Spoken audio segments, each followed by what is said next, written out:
नमस्कार, मैं सुनीता कथा मंथन में आप सबका स्वागत करती हूँ। कथा मंथन में आज सुनिए व्योमकेश और वरद का तीसरा अध्याय। लेखक शरदिंदु बंदोपाध्याय। इसके पहले के अध्याय आपको हमारी प्लेलिस्ट से मिल जाएंगे, लिंक आपको आई बटन में मिल जाएगा। आखिरकार व्योमकेश ने कहा, आपके विचार से उनके शयन कक्ष की खिड़की पर बार बार दिखाई देने वाली आत्मा क्या बैकुंठ बाबू की थी? हाँ, संभवतः इसके अलावा और क्या हो सकता था? वरद बाबू ने पूछा। तो इस मामले में बैकुंठ बाबू की बेटी का क्या दृष्टिकोण है? उसके दृष्टिकोण को तय कर पाना आसान नहीं है। मैंने उसे गया में अंतिम संस्कार कराने का सुझाव दिया था, लेकिन उसने कुछ भी नहीं किया। ताराशंकर बाबू विशेष तौर से ऐसे सुझावों पर कोई ध्यान नहीं देते हैं, वे उन्हें हंसी में उड़ा देते हैं। वरद बाबू ने एक व्यथित श्वास छोड़ी। यदि उनकी हत्या की गुत्थी को सुलझा लिया जाए तो वो संभवतः बैकुंठ बाबू की आत्मा को मुक्ति मिल जाएगी। प्रेत आत्माओं के विषय में मुझे ज्ञान तो नहीं है, लेकिन फिर भी यदि पुनर्जन्म जैसी किसी चीज का कोई अस्तित्व है तो आत्माओं के लिए बदला लेना कोई अस्वाभाविक बात नहीं, व्योमकेश ने कहा। सचमुच यह अस्वाभाविक नहीं है, वरद बाबू ने भी सहमति देते हुए कहा। केवल आत्मा ही जीवधारी के शरीर से अलग होती है, परंतु आत्मा यथावत बनी रहती है। क्या आप बैकुंठ बाबू की बेटी से हमारा परिचय करा सकते हैं? व्योमकेश ने हस्तक्षेप किया। मैं उससे कुछ प्रश्न करना चाहूँगा। थोड़ी देर सोचने के बाद वरद बाबू ने कहा, मैं कोशिश कर सकता हूँ। यह जानने के बाद कि आप एक जासूस हैं, शायद ताराशंकर बाबू भी कोई आपत्ति नहीं करेंगे। आज मैं उनसे वकीलों के पुस्तकालय में मिलूंगा। यदि वह राजी हो जाते हैं तो मैं आज शाम को आपको उनके घर ले चलूंगा। यह बात पक्की रही। जब मैंने महसूस किया कि वह जाने वाले हैं तो मैंने वरद बाबू से पूछा, क्या हम लोग भी भूत को नहीं देख सकते? तत्कालिक तौर पर तो मैं आपसे कोई वादा नहीं कर सकता, उन्होंने उत्तर दिया, लेकिन यदि आप थोड़ी कर्मठता एवं निश्चय का प्रदर्शन करें तो आप उसे अवश्य देख सकते हैं। आज शाम को ताराशंकर बाबू से मिलने के बाद हम सीधे कैलाश बाबू के घर क्यों ना चलें? ठीक है व्योमकेश बाबू, आपका प्रस्ताव उत्तम है। मैं तो खास तौर से चलने का इच्छुक हूँ। मैं आपके शहर से कोई नया अनुभव ही लेकर लौटूंगा तो मुझे अच्छा लगेगा। फिर मैं अब जाना चाहूँगा। अभी 10 बजे है, मैं आज शाम को लगभग 5 बजे वापस आऊँगा। वरद बाबू और शैलेन बाबू के चले जाने के बाद शशांक बाबू ने पूछा, तुम क्या सोचते हो? सचमुच असाधारण कहानी है ना? मैं नहीं बता सकता कि कौन सी अधिक बेतुकी है, तुम्हारी हत्या वाली कहानी या वरद बाबू की भूत वाली कहानी? हत्या वाली मेरी कहानी में ऐसा बेतुका क्या था? मैं उस हत्या का वर्णन किस प्रकार करूं जिसका रहस्य 6 महीने बीत जाने के बाद भी हल नहीं किया जा सका? क्या तुम आश्वस्त हो कि बैकुंठ बाबू की हत्या की गई थी, उन्हें दिल का दौरा नहीं पड़ा था? तुम कहना क्या चाहते हो? डॉक्टर ने पोस्टमार्टम रिपोर्ट में स्पष्ट उल्लेख किया है कि उनकी हत्या गला घोट कर की गई थी। उसके गले की त्वचा पर रस्सी के रगड़ने के निशान थे। और फिर भी तुम कहते हो कि हत्यारे ने कोई संकेत नहीं छोड़ा था? उसकी उंगलियों का कोई निशान अब तक तुम्हें नहीं मिला? इसे बेतुका कहना भी इसे हल्के में लेना होगा। वरद बाबू ने कम से कम भूत को अपनी आंखों से तो देखा था, लेकिन तुम तो वैसा भी कुछ नहीं देखा। अपनी कुर्सी से खड़े होकर अंगड़ाई लेते हुए व्योमकेश ने कहा, चलो अजीत, स्नान करने चलते हैं। मैंने गाड़ी में एक भी झपकी नहीं ली। मैं दोपहर को शांतिपूर्वक सोने से पहले अपनी वास्तविक मुद्रा में दोबारा नहीं लौट सकता। वरद बाबू शाम को वापस आए। ताराशंकर बाबू ने सहमति दे दी थी। यह बात अलग थी कि वे पहले ही व्यथित महिला के जीवन में इस प्रकार के हस्तक्षेप को अनावश्यक मानते थे। हम वरद बाबू के साथ रवाना हो गए। शशांक बाबू हमारे साथ जाने में असमर्थ थे क्योंकि उनके वरिष्ठ अधिकारी ने अचानक उन्हें अपने पास बुला लिया था। वरद बाबू ने रास्ते में हमें बताया कि ताराशंकर बाबू कोई बुरे आदमी नहीं थे, और उन्होंने यह भी बताया कि जिले का कोई भी वकील उनकी तेज बुद्धि के आगे टिक नहीं सकता था। यहाँ तक कि न्यायाधीश भी उनकी प्रभावशाली एवं तेज जबान से डरते थे। हमें उनसे बहुत सत्कारपूर्ण स्वागत की आशा तो नहीं थी, फिर भी हमने उस पर अधिक ध्यान नहीं दिया। उनके अभिवादन की अनुक्रिया में व्योमकेश मुस्कुराए। वह किसी हाथी की भांति मोटी त्वचा वाले आदमी थे और वह केवल अपने ही उद्देश्य पर बल देते थे। कोई भी उन्हें अपमानित नहीं कर सकता था। उनसे संपर्क करने में मुझे अपनी पहचान छिपाना भी कठिन लग रहा था।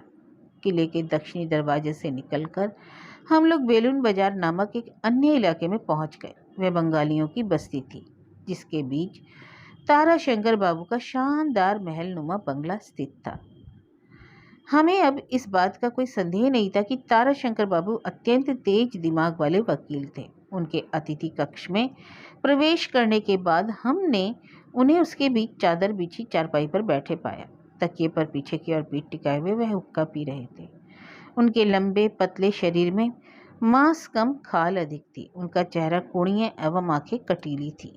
उनकी आयु लगभग 60 वर्ष थी। उन्होंने कपड़ों के रूप में एक धोती और बनियान तथा कंधे पर सफ़ेद अंगोछा डाला हुआ था। हमारे पहुंचने पर सीधे होकर बैठ गए और अपने एक हाथ में हुक्के का पाइप पकड़कर बोले, अंदर आओ वरद, मेरे विचार से ये दोनों सज्जन कलकत्ता से आए हुए जासूस हैं। उनकी आवाज़ और बोलने की गुणवत्ता में श्रोताओं को संभ्रमित करने की क्षमता थी। शायद यह उनका एक सफल वकील होने का संकेत था। यह कल्पना करना कठिन नहीं था कि वह दूसरे पक्ष के गवाहों को परेशान करने में सकारात्मक रूप से अत्यंत कुशल थे। वरद बाबू ने व्योमकेश का संकोचपूर्वक परिचय दिया।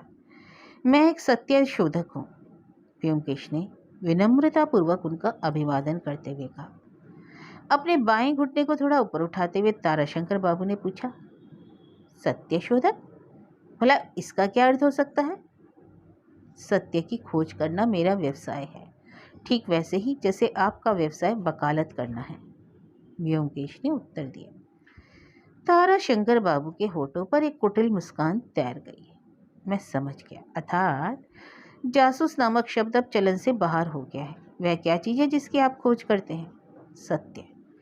यह तो मैं आपके मुंह से पहले भी सुन चुका हूँ, पर कैसा सत्य है? उदाहरण के लिए बैकुंठ बाबू आपके पास कितना पैसा छोड़ गए हैं? व्योमकेश ने अत्यंत सधे हुए स्वर में अनुक्रिया की। फिलहाल तो यही सत्य जानने से मेरा काम चल जाएगा। ताराशंकर बाबू के चेहरे से तत्काल सारा व्यंग एवं मजाक छूमंतर हो गया। उन्होंने अपनी बड़ी बड़ी आंखें बाहर निकालकर व्योमकेश को घूरते हुए पूछा, आपको कैसे पता चला कि बैकुंठ बाबू ने मेरे पास कुछ धन छोड़ रखा है? उन्होंने अत्यंत व्याकुल स्वर में पूछा। मैं एक सत्य अन्वेषक हूँ, कहा ना। ताराशंकर बाबू मिनट भर में के लिए अवाक रह गए। जब वह दोबारा बोले तो उनका सुर बदला हुआ था। असाधारण, उन्होंने सम्मान एवं प्रशंसा के मिश्रित स्वर में घोषणा की। आज तक मुझे इतनी अधिक विलक्षणता के दर्शन कभी नहीं हुए। कृपया स्थान ग्रहण कीजिए, इस तरह खड़े मत रहिए। और तुम भी बैठो व्रत, क्या ब्योमकेश बाबू के पास भी तुम्हारे जैसी कोई पालतू भूत है? हम लोगों के बैठ जाने के बाद ताराशंकर बाबू ने फुर्ती से हुक्के के कश लगाए और अपना सिर उठाया। व्योमकेश की ओर देखते हुए उन्होंने कहा, मैं महसूस करता हूँ कि आप मात्र अनुमान लगा रहे हैं, लेकिन फिर भी बताइए, यह अनुमान आपने किस आधार पर लगाया? यहाँ तक कि किसी अनुमान के लिए कुछ सामग्री तो होती है। अरे, यहाँ तो सामग्रियों की भरमार है, व्योमकेश ने हंसते हुए कहा। क्या कोई आदमी यह विश्वास कर सकता है कि बैकुंठ बाबू जैसा कोई अमीर कारोबारी अपने पीछे कोई नकदी नहीं छोड़ेगा? और फिर उनके बैंक खाते में भी कोई पैसा नहीं था, तो संभवतः उन्हें बैंक जैसे प्रतिष्ठानों पर कोई भरोसा नहीं था। फिर उन्होंने अपना पैसा कहाँ रख छोड़ा? निश्चय ही किसी विश्वसनीय मित्र के पास। बैकुंठ बाबू प्रत्येक रविवार को दोपहर बाद आपके घर शतरंज खेलने के लिए आते थे। उनकी मृत्यु के बाद आप उनकी बेटी को अपनी सुरक्षा में ले आए। इन सब कारणों के होते हुए कोई भी आसानी से यह निष्कर्ष निकाल सकता है कि आप उनके अत्यंत विश्वसनीय मित्र थे।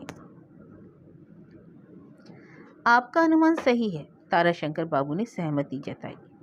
बैकुंठ का बैंकों पर कतई भरोसा नहीं था। उसकी सारी नकदी हमेशा मेरे पास ही रहती थी और आज भी है। वह कोई छोटी मोटी राशि नहीं है, बल्कि पूरे 17,000 रुपये हैं। मैंने इस धन के अस्तित्व के विषय में किसी को नहीं बताया है। मैं नहीं चाहता था कि उसकी मौत के बाद किसी को इसका पता चले, लेकिन चूंकि व्योमकेश बाबू ने सत्य का पता लगा लिया है, इसलिए मेरे पास इसे स्वीकार करने के अलावा कोई विकल्प नहीं। मैं अभी भी नहीं चाहूँगा कि इसके बारे में किसी को जानकारी मिले।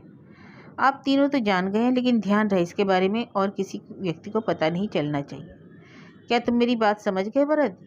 वरद बाबू ने सिर हिलाया।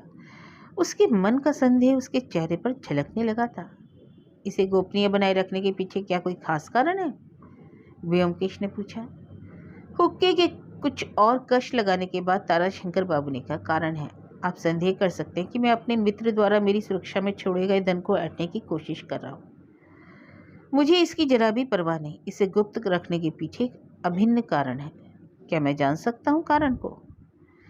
अपनी त्योरियां चढ़ाते हुए ताराशंकर बाबू इस विषय में कुछ देर तक सोचते रहे। उसके बाद उन्होंने घर के अंदर जाने वाले दरवाजे पर लगे पर्दे की ओर देखते हुए निम्न स्वर में कहा, शायद आप इस बात से अनभिज्ञ है कि बैकुंठ का एक बदमाश दामाद है। इसकी बजाय कि वह अपनी पत्नी को आश्रय दे, वह एक सर्कस के साथ सारे देश में घूमता रहता है। वर्तमान में मुझे इस बात की कोई जानकारी नहीं कि वह बदमाश कहाँ है, परंतु यदि उसे किसी भी तरीके से ज्ञात हो जाएगा कि उसकी पत्नी के पास काफ़ी धन है, तो वह उसे जबरन अपने साथ ले जाएगा। कुछ दिनों में सारा पैसा उड़ाकर वह दुष्ट फिर भाग जाएगा। आप तो जानते ही हैं कि मैं ऐसा नहीं होने देना चाहता। मैं समझ गया, व्योमकेश ने धीरे से कहा। उसकी नजरें पर्दे पर टिक गई। बैकुंठ के पास जो कुछ भी था वह पहले ही चोरी चला गया है। ताराशंकर बाबू ने अपनी बात जारी रखी। कुछ शेष है तो केवल ये कुछ 1000 रुपये। यदि दामाद बाबू आकर इन्हें भी ले जाते तो उस गरीब अभागी लड़की के पास क्या बचेगा? अपनी बाकी वह कैसे गुजारेगी? आखिर मैं भी तो सदा के लिए जीवित नहीं रहूँगा। आप ठीक कह रहे हैं, व्योमकेश ने कहा, जो अभी तक हथेलियों पर अपना चेहरा टिकाए बड़े ध्यान से बात सुन रहे थे। मैं उससे कुछ प्रश्न करना चाहूँगा। यह घर में ही है ना? यदि नहीं है तो भी चिंता करने की कोई बात नहीं। बहुत अच्छा। मैं नहीं समझता कि उससे पूछताछ करने से आपको कोई मदद मिलेगी, लेकिन चूंकि आप चाहते हैं तो मैं उसे बुला भेजता हूँ। जब वह उठकर चले गए तो मैंने व्योमकेश से आंखों के इशारे से बात की, जिसके उत्तर में वह मंद मुस्कुरा दिया। चूंकि वह वरद बाबू की मौजूदगी में खुलकर बात नहीं करना चाहता था, इसलिए मैंने उनसे सीधे प्रश्न नहीं किया। मैं यही अचरज कर रहा था कि ताराशंकर बाबू किस किस्म के इंसान थे। वह 5 मिनट बाद वापस आए। उनके पीछे आकर एक युवा महिला दरवाजे पर खामोशी से खड़ी हो गई। उसने अपना आधा सिर अपनी साड़ी के आंचल से ढक लिया, जिससे उसका चेहरा देखने में कोई बाधा नहीं उत्पन्न हुई। उसने एक शादीशुदा स्त्री के नियमित कपड़े पहने हुए थे। उसे किसी भी तरह सुंदर स्त्री तो नहीं कहा जा सकता था, फिर भी उसके चेहरे पर किसी भाव का पूर्ण अभाव था। उसे देखकर यह संदेह भी होता था कि उसके जैसा निर्जीव चेहरा क्या चीन और जापान के बाहर भी कहीं देखा जा सकता था। उसकी निर्जीव छवि ने उसे और भी अधिक कुरूप बना दिया था। सारा समय वह अपना चेहरा झुकाए फर्श पर देखती रही और उसने एक बार भी अपनी आंखें ऊपर नहीं उठाई। बिना किसी शोक का प्रदर्शन किए उसने व्योमकेश के कुछ प्रश्नों के उत्तर दिए और फिर यंत्र की भांति पर्दे के पीछे गायब हो गई। जैसे ही वह कमरे में आई, व्योमकेश ने उसे सिर से पांव तक फुर्ती से देखा और शांत में स्वर में कहा, शायद तुम यह बात जानती हो कि अपने पिता की मृत्यु के बाद तुम पूरी तरह कंगाल नहीं हुई? जी हाँ, ताराशंकर बाबू ने तुम्हें यह बात अवश्य बताई होगी कि तुम्हारे 17,000 रुपये उनके पास सुरक्षित रखे हुए हैं। जी हाँ। व्योमकेश थोड़ा निराश नजर आए। कुछ सोचने के बाद उन्होंने अपनी बात पुनः शुरू की। तुम्हारा पति कितने समय से गुमशुदा है? 8 वर्ष से। इस दौरान तुमने उसे कभी एक बार भी नहीं देखा? जी नहीं। उसका कोई पत्र? जी नहीं। तुम नहीं जानती इस समय वह कहाँ है? जी नहीं। यदि उसे यह पता चले कि तुम्हें अपने पिता से विरासत में कुछ धन मिला है, तो क्या उसके लौटने और तुम्हें अपने साथ ले जाने की कोई संभावना है? कुछ मिनट की खामोशी के बाद उसने कहा, जी हाँ। तुम उसके साथ रहने की इच्छुक नहीं हो? मैंने ध्यान दिया कि ताराशंकर बाबू इस बीच रहस्यमय तरीके से मुस्कुरा रहे थे। व्योमकेश ने अपने प्रश्नों की दिशा बदली। तुम्हारा पति कहाँ का रहने वाला है? जसोर। क्या उसका परिवार अभी वहाँ है? जी नहीं। तुम्हारे सास ससुर? जी वे मर चुके हैं। और तुम्हारी शादी कहाँ हुई थी? नवद्वीप में। तुम अपने चचेरे भाइयों के साथ नवद्वीप में क्यों नहीं रहती? आखिर वे तुम्हारे पिता के भाई के बच्चे हैं। खामोशी। क्या तुम्हें उनके ऊपर विश्वास नहीं है? जी नहीं। तुम ताराशंकर बाबू को अपना सबसे बड़ा शुभचिंतक मानती हो? जी हाँ। व्योमकेश ने कुछ देर तक दीवार की ओर चिंतित होकर देखा, फिर अपनी एक नई दिशा में पुनः शुरू की। वरद बाबू ने तुम्हें अपने पिता का गया में अंतिम संस्कार करने का सुझाव दिया था। तुम राजी क्यों नहीं हुई? कोई उत्तर नहीं। तुम्हें इन सब चीज़ों में विश्वास नहीं? इस बार भी कोई उत्तर नहीं दिया उसने। चिंता मत करो। अब मुझे यह बताओ कि जिस रात तुम्हारे पिताजी की मृत्यु हुई थी, क्या उस रात तुमने कुछ सुना था? जी हाँ। क्या हीरे और अन्य बहुमूल्य पत्थर उनके शयन कक्ष में ही रखे थे? जी हाँ। और शयन कक्ष में किस जगह? ये मैं नहीं जानती। यहाँ तक कि तुम कोई अनुमान भी नहीं लगा सकती? जी नहीं। क्या उनका कोई दुश्मन था? मुझे नहीं मालूम। क्या तुम्हारे पिताजी तुम्हारे साथ अपने कारोबार के बारे में कभी बात नहीं करते थे? जी नहीं। तुम्हारे सोने का प्रबंध भूतल पर किया गया था और तुम किस कमरे में सोती थी? अपने पिताजी के कमरे के नीचे वाले कमरे में। जिस रात उनकी हत्या की गई थी तुम्हारी नींद में कोई बाधा नहीं पड़ी? जी नहीं। बहुत अच्छा, अब तुम जा सकती हो। व्योमकेश ने उससे गहरी सांस लेते हुए कहा। उसके बाद ताराशंकर बाबू के घर हमारा काम खत्म हो गया। हमारे जाने का समय हो चुका था और जैसे ही हम चलने के हुए ताराशंकर बाबू ने व्योमकेश से व्यापक तौर पर कहा, मुझे खुशी है कि आपने मेरे दावों की पुष्टि कर ली। आप अत्यंत अनुभवी हैं। शायद आप बैकुंठ की हत्या की गुत्थी सुलझा लें। आपको कभी किसी सहायता की आवश्यकता हो तो मेरे पास कभी भी आ सकते हैं, लेकिन मेहरबानी करके मेरी यह बात याद रखिएगा कि मेरे पास जमा पैसे की खबर अधिक ना फैले। यदि वैसा हुआ तो मैं झूठ बोलने पर विवश हो जाऊंगा। सड़क पर पहुंचने के बाद हम किले की ओर मुड़ गए। किसी स्त्री के झुके नेत्रों की तरह दिन का प्रकाश धुंधला होने लगा था।